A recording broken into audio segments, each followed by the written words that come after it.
Hello, and welcome to Sunspiration. It's another Sunday, and I'm so excited to bring you another edition. If you're watching for the first time, wondering what is this Sunspiration all about? It is inspiration from the Holy Bible. I am a speaker and a Christian, so every Sunday I go in the Holy Bible to find a powerful message to inspire you for the week. We started talking about transformation from the month of September. And I've been loving the topic so much that I've carried on into the month of October as we dissect a part of the Bible, Romans 12 verses 1 and 2. If you haven't got a Bible, you can just Google it and I'm sure you can find those two passages. And we started our journey from the beginning when he spoke about mercy, which is forgiving ourselves and believing that God has forgiven us and letting go of the past, of the things that are holding us down from our transformational process.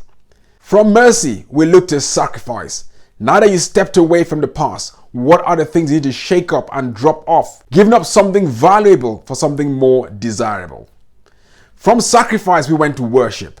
Now that you sacrificed, it's time for you to now worship the King in surrender, saying, look, I've left everything behind and I've come to you. Give me direction. What next can I do? As you have worshipped and surrendered, God begins to mold you. And that's the part where you need to conform. The word says, do not conform anymore to the patterns of this world, but be ye transformed. So God has told us not to conform. So it's time for you to surrender to him to begin to mold you. And then he carries on by saying, be you transformed by the renewing of your mind.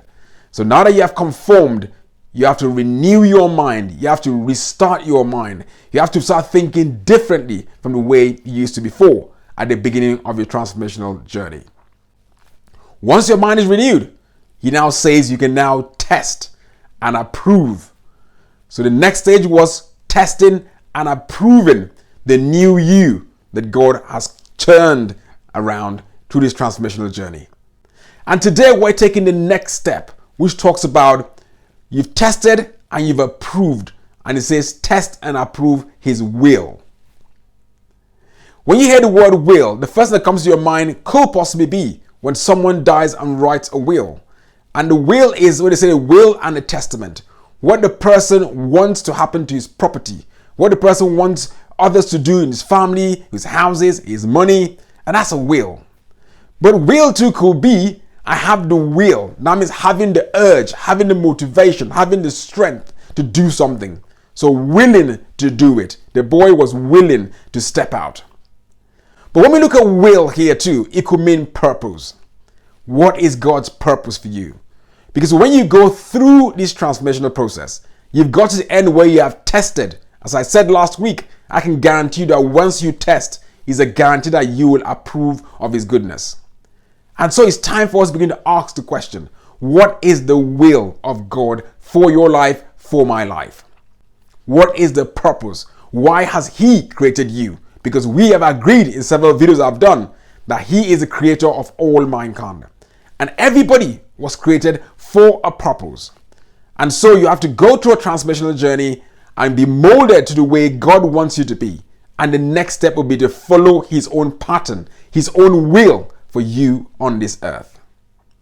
So you might be asking, Victor, how do I know my will? How do I know his will for me? It's a simple answer. Ask him. He says everywhere in his word, ask, because we've all been created differently. You might be doing things, assuming and thinking, oh, this is what he wants me to do. But the reality is, he might not be. And once you begin to work in his will, as they say, when he sends you, he gives the provision for it. You realize that your journey becomes really smooth. And that's why I said once you've tested, you will definitely approve. So I want to encourage you today, just in case you're wondering, how do I find my will? How do I find God's will for me? Look in his word in the Holy Bible. There's so many passages you can read. There's so many areas you can actually go to. He speaks in different ways. He can speak to you through people. What are the prophecies people are giving you? He can speak to you through his word. He can speak to you in your sleep. He can speak to you through different actions. He can speak to you the ways open your eyes to. What are the things that you're noticing all around you? In different ways he can communicate with you. But first, you have to go to him and ask, God, what is your will for me here on earth. Or even if you feel you found a will and you're working in it, maybe you're struggling, you can always go back and say, God, am I working in your will? Am I walking in your will?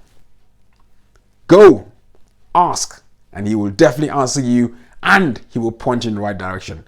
He won't only send you, but he will give you the strength and the provision to make it happen. Go digging. Find his will for you. Have a great week. Stay blessed. Love you all.